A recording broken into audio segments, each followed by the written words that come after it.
This is the ground where the polytunnel is going to go. As you can see, it is absolutely mental with grass and things. Things are taller than I am. So anybody who says that they can't make useful ground out of anything like this, then you just need to get in it, get it trimmed and get on with it.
Right guys, I don't know if you can hear me. We dug over this section here by hand because the other rotovator we had, which was a 4 horsepower rotovator, just wouldn't touch it, just kept skipping over the top. And one of the old guys on the allotment, who's been here for years and years and years, his name's Derek, he's an absolute star, he'll help anybody. He's got this cultivator that has been, I don't know if he's built it or his son or someone's built it, and it's just breaking it up absolutely brilliantly. So I'm going to just show you a little bit of video of this working. Considering the amount of cut grass that's out, you can see from the mound of cut grass there that I dug out of that small little patch there. It's just chock-a-block. I'm not bothered about cultivating it in because this is going to be covered over and raised beds are going to go on top of it once it's levelled out. All I need to do is break it up so I can get it levelled out. Anyway, I'll show you it working for a minute.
Well, as you can see guys, that goes through it a bit like butter, considering it's so hard and so much cut grass and stuff in it.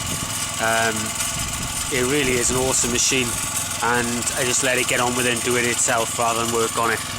Anyway, I'll come back to you as and when I need to.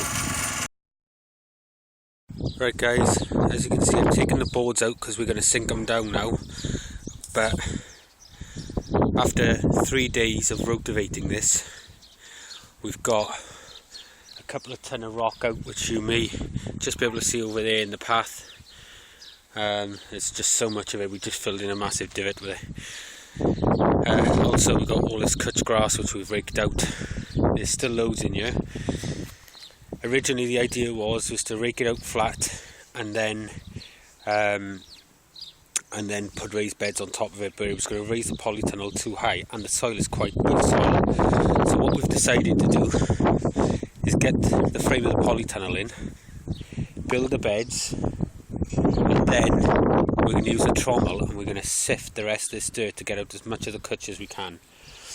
And we will also then add a lot of organic matter into it. But at the moment, I don't know if you're going to be able to make this out. If I go right down on the ground, you can see the gradient of that is just way out.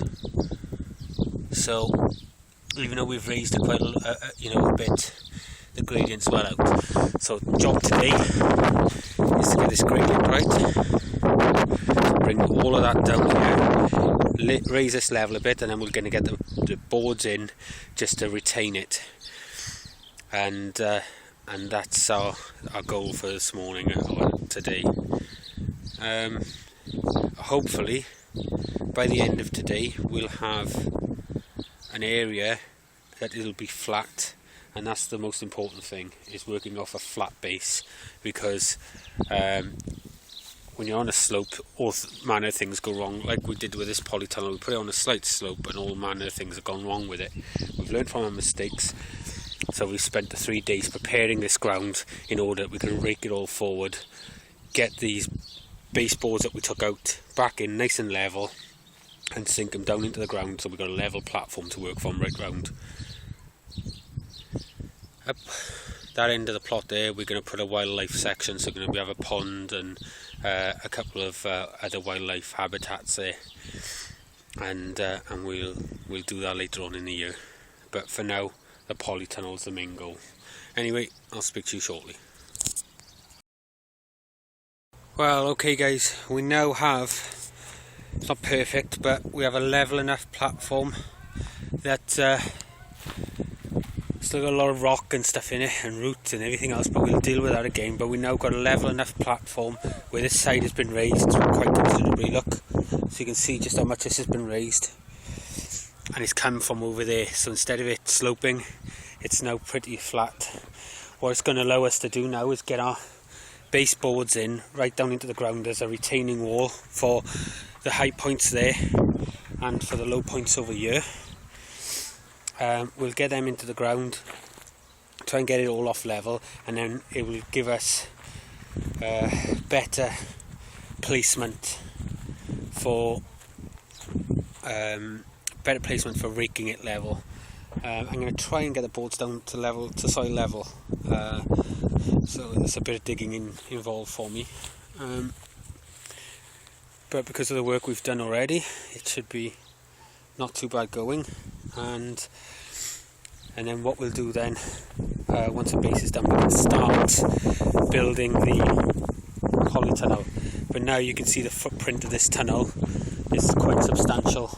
It's 32 feet long, 14 foot wide, so it would be a really nice tunnel when it's done. The back wall, because of these people over here, we're still getting the occasional nappy and what have you thrown over. But the back wall of the polytunnel, for that reason, is going to be made of plywood, and then obviously the rest of it will be plastic in the front and the back. So that's what's going to happen there, and we'll deal with it as we come to it. I might even put a solid front on it, I'm not sure yet. I haven't decided. Anyway, once I'm sorted, I'll come back to the video. This is going to be a fairly long series. It's probably going to be maybe 5, 6, 8 parts. I don't know how long it's going to take for everything I want to show you. Anyway, I'll speak to you soon. Bye.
sorry about this bouncing around, that's not very good. In fact, I'm going to take this off here, cut that out after.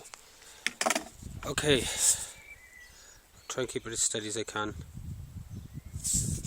Of course it's flickering all over the place. I wonder if that's because I'm zoomed in on it.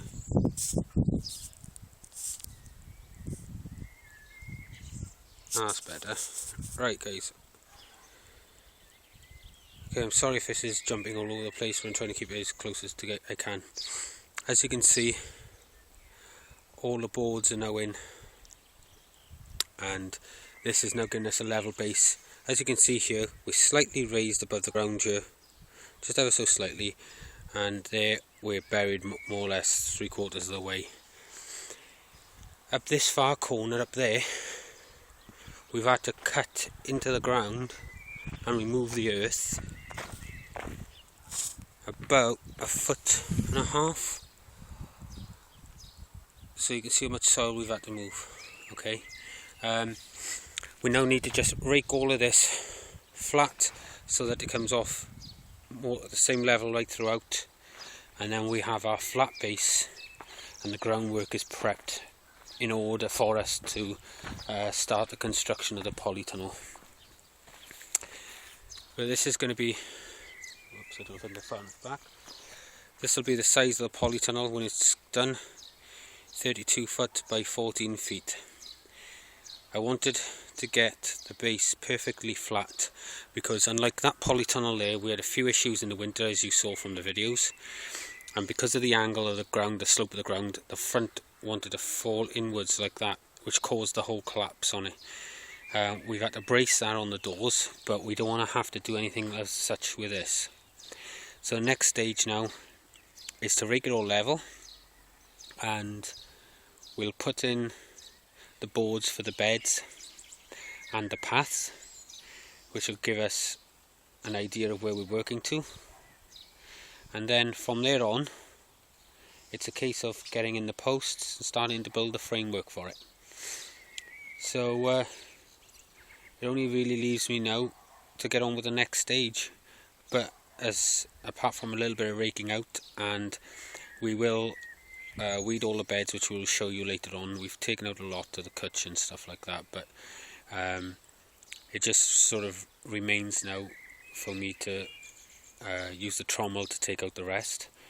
But we're going to get on to the next stage of the build once this is raked out and get the posts in, and we'll start seeing a polytunnel taking shape. We've got some ideas for water catchment and for ventilation, okay, and we'll go through those in more detail later on in this series. Anyway, thanks for viewing, and I hope to see you shortly. Thanks guys, bye.